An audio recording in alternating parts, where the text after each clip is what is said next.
우리 주님의 사랑과 은총이 이 자리에 함께한 여러분들과 함께 하시기를 기원합니다. 날씨는 아직 여름인데 추석 명절을 바라보고 있습니다. 벌써 그렇게 푸르렀던 나무들이 풀이 죽어서 단풍색으로 바꿀 준비도 하고 있고, 이제 추석 명절 다가오니까 사람들이 고향 돌아간 사람도 있고 돌아갈 채비를 하느라고 마음이 분주합니다. 어쩌면 이 추석 명절은 돌아감의 계절이다, 이렇게 볼 수 있습니다. 귀동 행렬을 바라보면서 그래도 돌아갈 곳이 있는 사람은 행복한 사람, 그것이 지역적으로도 말입니다. 어떤 공간, 고향이라고 하는 그곳, 그것으로 갈 수 있는 것. 그러면서 우리의 마음의 고향은 어디일까라고 생각을 해봐요. 우리의 마음으로 바라보는 거예요. 이미 고향 간다는 마음대로 이미 마음은 들떠 있지요. 그러면 우리가 가서 그 복잡한 찾기를 헤치고 들어가는 그 자리, 더 나아가서 우리의 마음의 고향 말입니다. 그곳은 누가 기다리고 있으며 그 고향을 찾아가는 그 마음의 행렬이 어떤 것으로 다가오고 있습니까? 추석 명절에 고향을 향하고 고향으로 오는 그런 분들과 더불어서 함께 한 마음으로 바라보는 그 마음의 고향을 사모하면서 그곳에 누리는 여유로움과 행복을 누리는 시간들이 되시기를 바랍니다. 기독교 인터넷 뉴스에서 읽은 교회가 묵인하는 7가지 죄, 이렇게 소개했습니다. 그냥 쭉 읽을 테니까 들어보시고 여러분의 모습을 돌아보시기 바랍니다. 두려움의 죄. 두려워하지 말라는 말은 성경에 365번 등장합니다. 무관심. 하나님을 향한 무관심. 다른 이들을 향한 무관심. 불의를 향한 무관심은 더 이상 기독교인의 옵션이 아닙니다.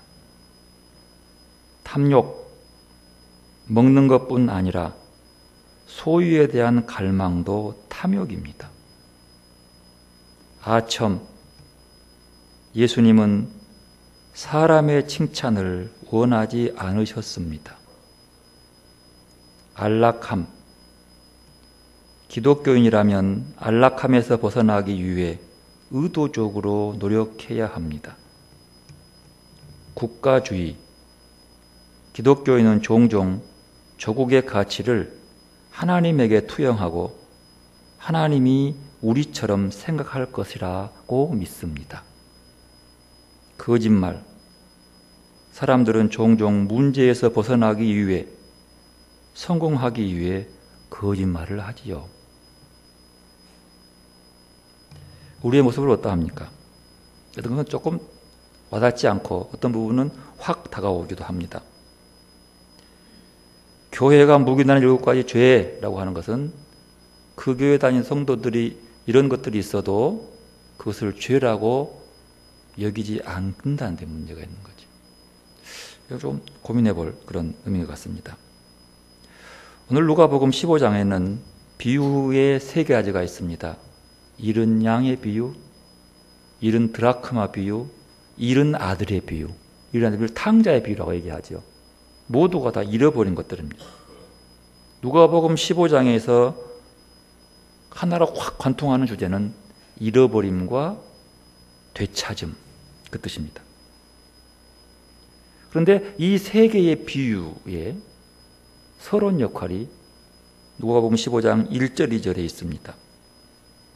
먼저 1절에서는 이 비유의 삶의 자리를 보여주고 있습니다. 1절 함께 읽어보겠습니다. 모든 세리와 죄인들이 말씀을 들으러 가까이 나오니라. 말씀을 들으러, 누구의 말씀을 들으러 나왔습니까? 예수님의 말씀을 들으러 나온 겁니다. 당시 이 말씀하는 예수님 당시 세리와 죄인들은 일반적으로 불결한 사람들이었습니다.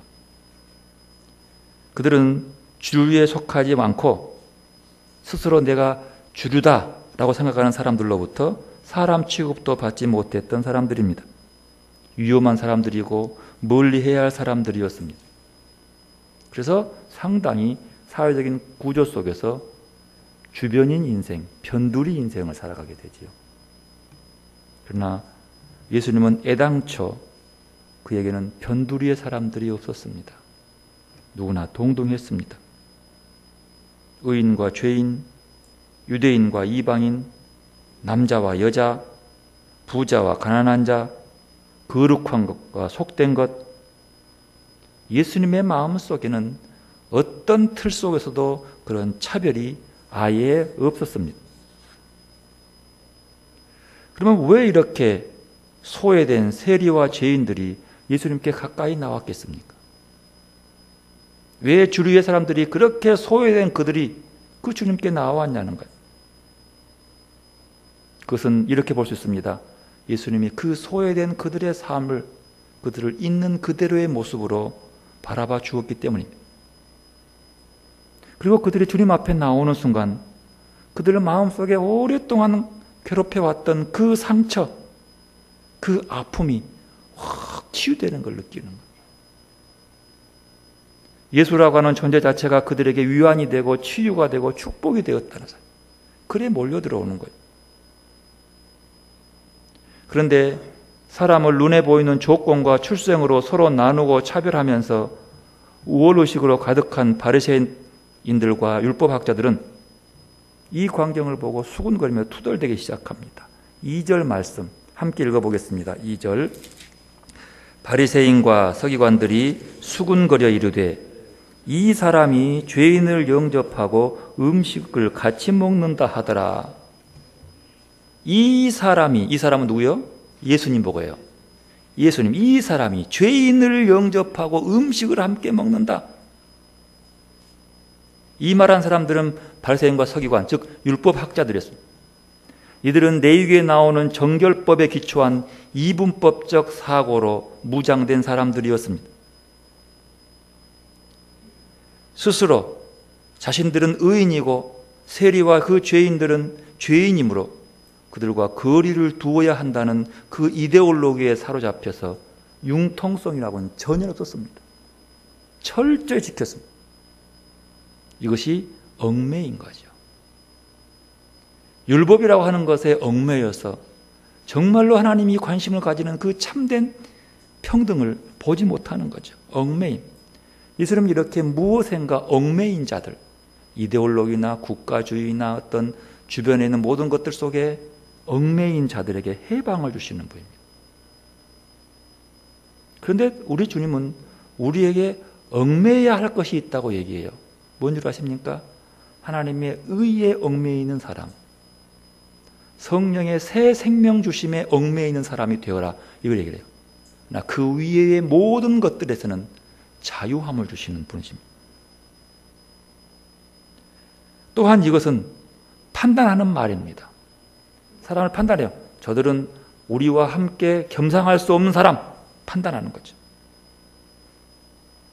자기가 얽매인 사고나 이념의 기준으로 남을 판단하고 정죄하고 소외시키고 배척합니다.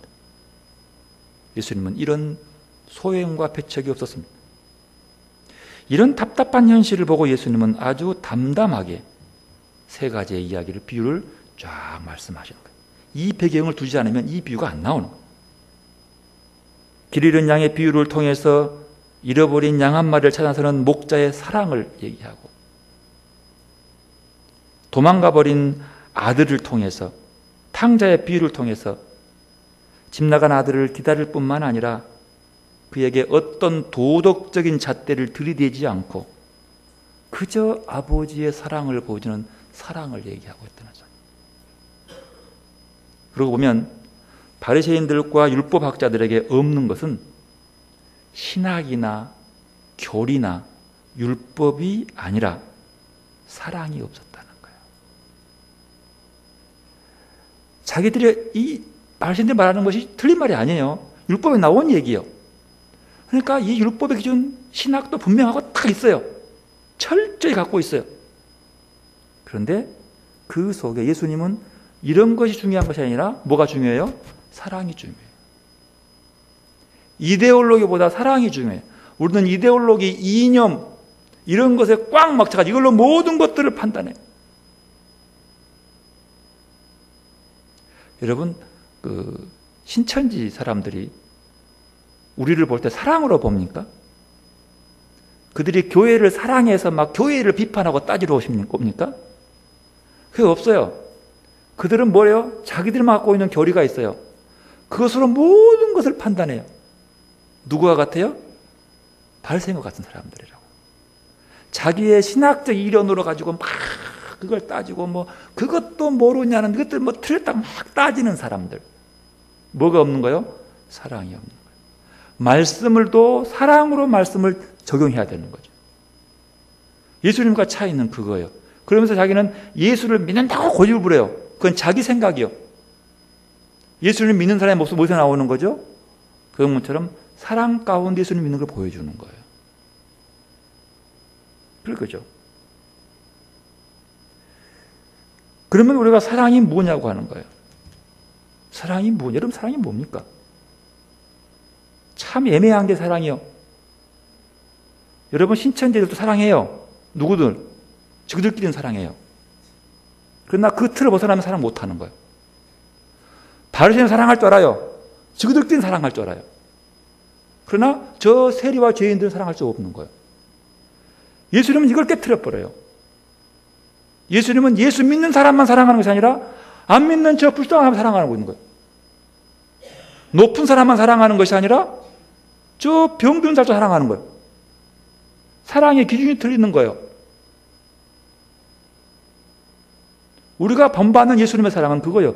우리끼리만 사랑하면 뭔 소용이 있겠냔 말이에요. 그건 죄인들도 한다. 맞죠? 다른 말하면 그것은 유대인들도 해. 그래요. 저들끼리 할 수 있는 거예요.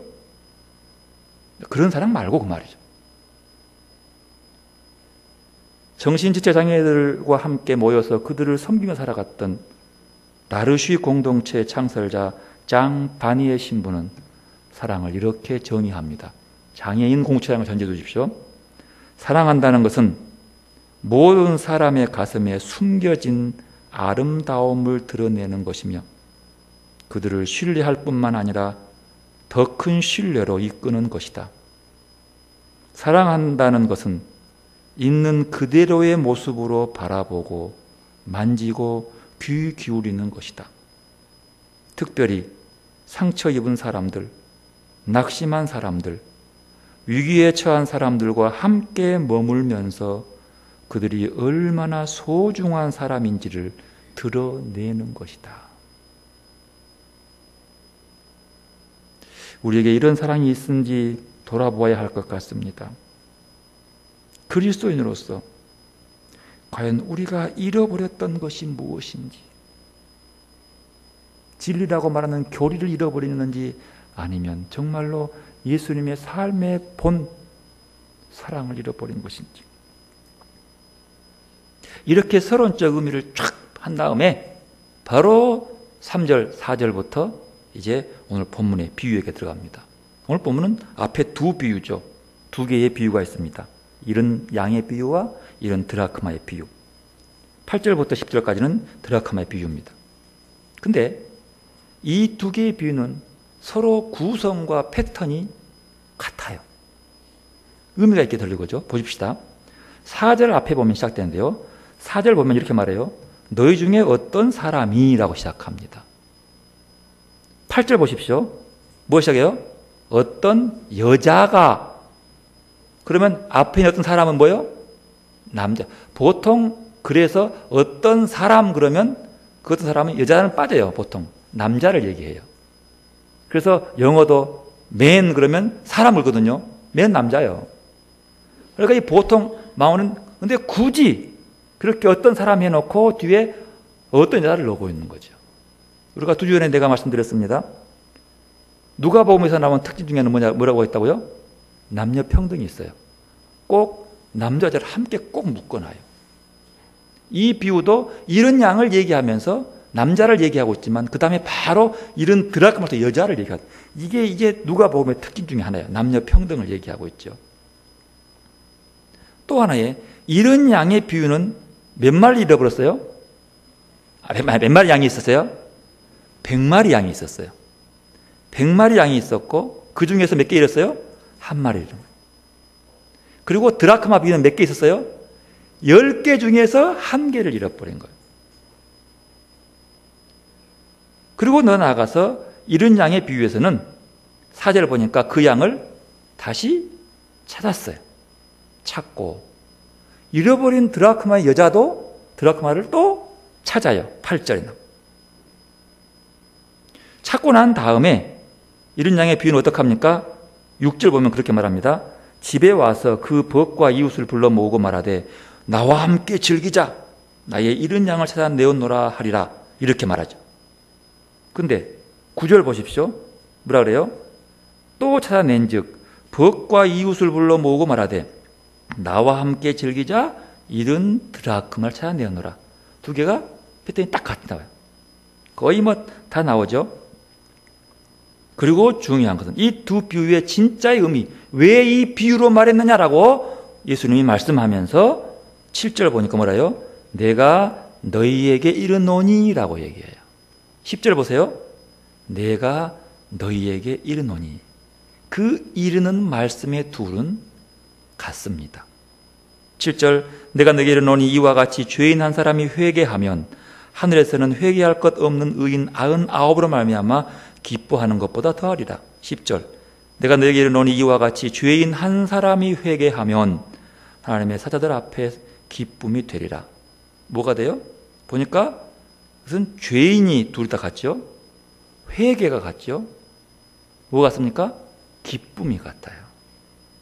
그러니까 거기에 나온 잃어버린 걸 찾는 결과 속에서 죄인이 나오고 회개가 나오고 기쁨이 나와요.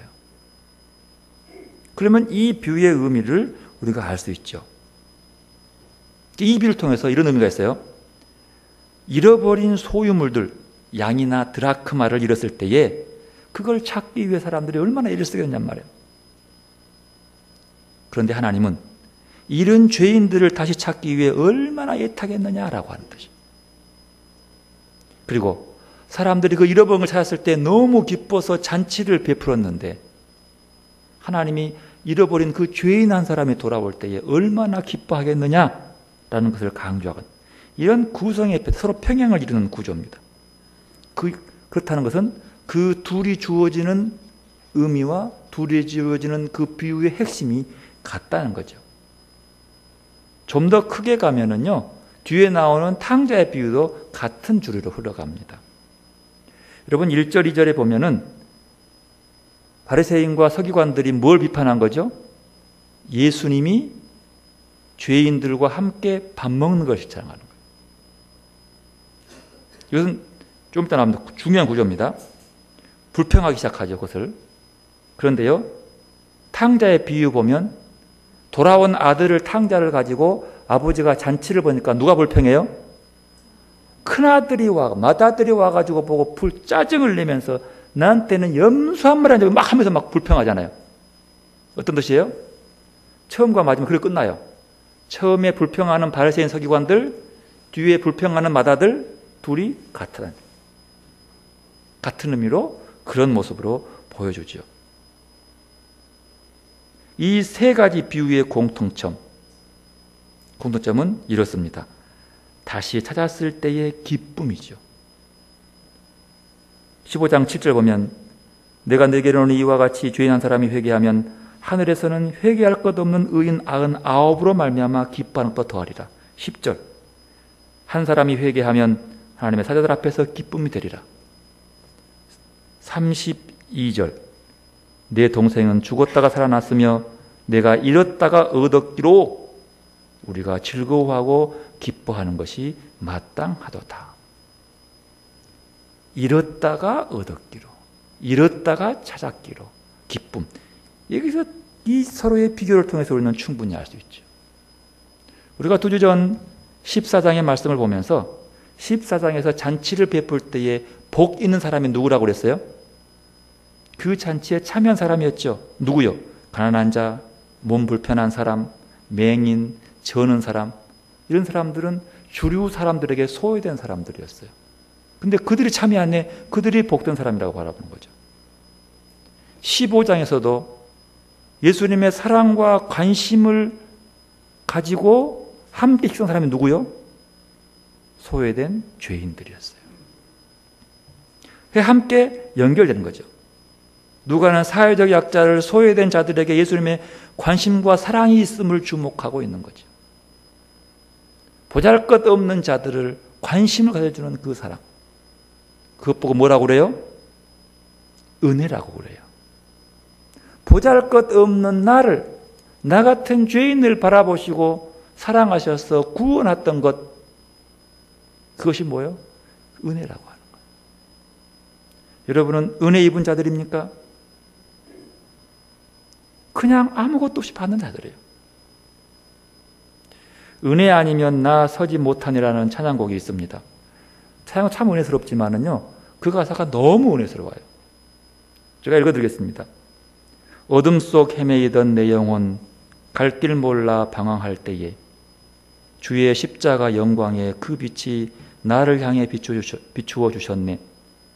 주홍빛보다 더 붉은 내 죄 그리스도의 피로 씻기어 완전한 사랑 주의 은혜로 새 생명 주께 얻었네.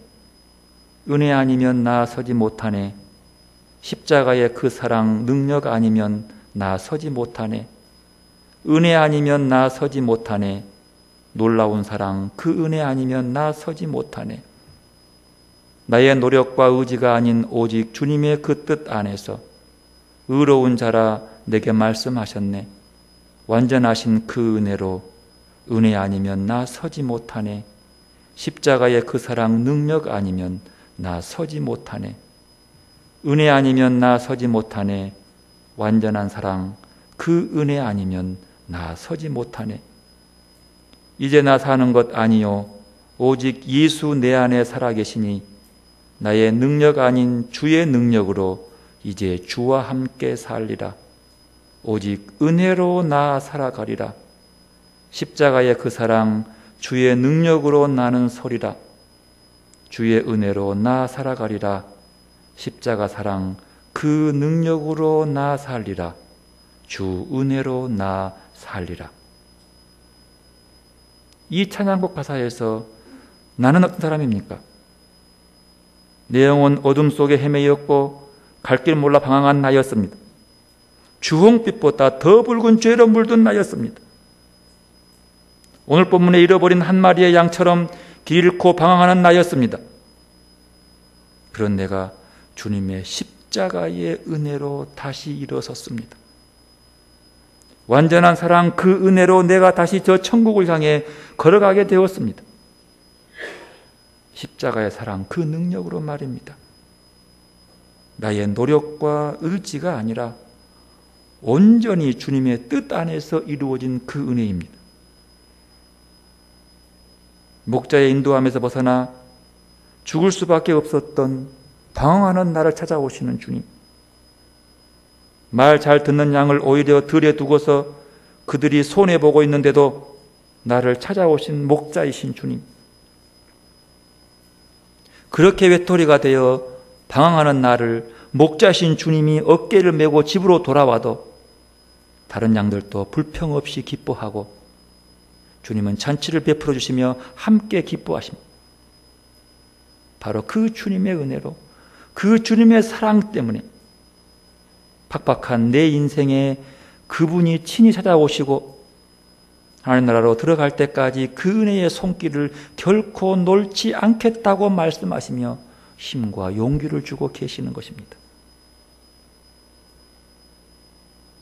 여러분은 이 비유에서 어떤 것에 비유하겠습니까? 누구와 비유하겠습니까? 저는 길 잃어버린 한 마리의 양이 나였고 어둠의 방바닥에서 뒹굴고 떨어진 한 개의 드라크마가 나였습니다. 잃어버렸던, 떨어졌던 나를 찾아오셔서 어깨에 메고 돌아와 잔치하며 기뻐하시는 그 주님을 만나는 거지요. 그게 나의 삶이었다는 거죠. 작은 것, 보잘것 없는 것들을 귀히 여기시고 오히려 그를 더 사랑하시는 주님의 은혜를 오늘 이 비유에서 우리가 볼 수 있습니다. 은혜. 디모데전서 1장 바울의 고백에 보면은 그가 얼마나 은혜를 입은지를 알 수 있어요. 자기는 비방자요, 박해자요, 폭행자였는데, 그리고 죄인 중에 괴수였는데 십자가의 그 긍휼의 은혜로 내가 주님께 이방인을 구원하는 사도의 직분을 받은 자라고 고백하고 있는 거죠. 전적으로 은혜고, 여러분, 하나님의 은혜 앞에 서면 내가 보입니다. 나의 깊이 묻어두는 무서운 죄가 보여. 더 나아가서 내 안에 깊은 죄를 보면 그것을 구원하시는 주님이 크게 보이는 거죠. 은혜 앞에 서면 내가 보여요. 바울처럼 말해요. 필립 얀시가 쓴 놀라운 하나님의 은혜라는 책에서 필립 얀시는 은혜란 하루 품삯처럼 계산할 수 있는 것이 아니라고 합니다. 은혜는 1등이냐 꼴찌냐를 따지지 않습니다. 은혜는 산수가 아닙니다. 은혜란 하나님의 선물로 받은 것이지 노력의 대가가 아니라고 그는 말합니다. 은혜란 무엇으로도 하나님의 사랑을 약화시킬 수 없다는 뜻입니다. 은혜란 무한한 하나님의 사랑으로 가능한 최대치만큼 이미 하나님이 우리를 사랑하고 계심을 뜻한다고 하는 사실을 얘기합니다. 하나님의 사랑에 의심이 가고 하나님의 은혜에 회의가 드는 이들에게 한 가지 처방이 있다고 필립 얀시는 말합니다. 이렇게 말합니다. 성경을 펴고 하나님이 사랑하시는 자들이 어떤 부류의 사람인지를 보면 된다고 합니다. 은혜가 의심스러우면 성경을 펴고 하나님이 관심을 갖고 하나님이 사랑을 베풀고 있는 자들이 누군지를 한번 보라는 것. 4세기의 유명한 신학자 펠라기우스와 아우구스티누스가 있었습니다. 그 둘은 아주 유명한 분인데 구원론에 있어서 큰 갈등을 빚습니다. 어거스틴, 즉 아우구스티누스는 구원은 전적인 하나님의 은혜다 라고 얘기했어요. 근데 펠라기우스는 구원은 하나님의 은혜가 있지만 인간의 노력도 함께 있어야 한다. 인간 노력도 함께 더불어야지 그것이 없으면 안 된다. 우리 속엔 가족 남아있는 하나님의 형상을 회복해야 한다. 이렇게 얘기하는 거죠. 그러나 완전한 은혜를 얘기한 어거스틴은 우리 속에 하나님의 형상은 다 없어졌다는 거예요. 그래서 전적인 하나님만이 우리를 구원하셨다고 얘기하는 거죠. 이 두 사람을 놓고 유진 피터스는 이 두 사람을 비교합니다. 펠라기우스는 도시 출신의 점잖고 말주변도 좋아 누구에게나 호감을 샀다. 반면 젊은 시절을 방탕하게 보낸 아우구스티누스는 어머니와의 관계도 유별났고 적도 많았다. 그러나 펠라기우스는 인간의 노력으로 시작해서 나중에 잘못되었지만 아우구스티누스는 하나님의 은혜로 시작해서 결실도 좋았다. 그러면서 유진 피터스는 그리스도인들이 이론상으로는 아우구스티누스 쪽에 서 있지만 실제 생활은 펠라기우스 쪽이라고 지적하고 있어요. 이런 그리스도인들은 다른 사람은 물론 하나님의 마음까지 사려고 강박적인 노력을 반복한다는 거예요. 사람과 하나님께 마음 사려고 애쓰는 사람. 은혜는 그렇게 해서 얻어지는 것이 아니라 우리가 이미 얻은 그 은혜에 감사할 줄 알아야 한다고 그는 얘기합니다. 여러분, 이 말을 한번 깊이 묵상해 봐야 됩니다. 결국 크게 감사한다는 것은 큰 은혜를 받았다고 하는 거죠. 어쩌면 이 땅의 사람들은 두 부류로 나눈다면 누구나 동일하게 하나님의 은혜를 입었지만 거기에 감사하는 자가 있고 감사하지 않는 자가 있다는 거예요. 은혜를 은혜로 받은 사람이 있고 더 큰 은혜를 받기 위해서 노력한 자가 있다는 사실. 감사하지 않은 사람은 당연히 불평하게 되고 늘 부족을 느끼면서 더 큰 욕심을 부리다가 큰 실패로 맛보게 됩니다.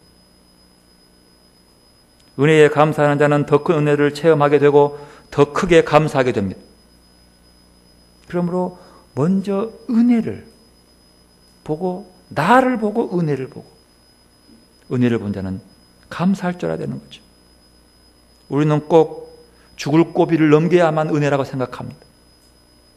다 쓰러져 죽어가다가 살아나면 그때 하나님의 은혜임을 깨닫고 감사하는 경우가 많습니다.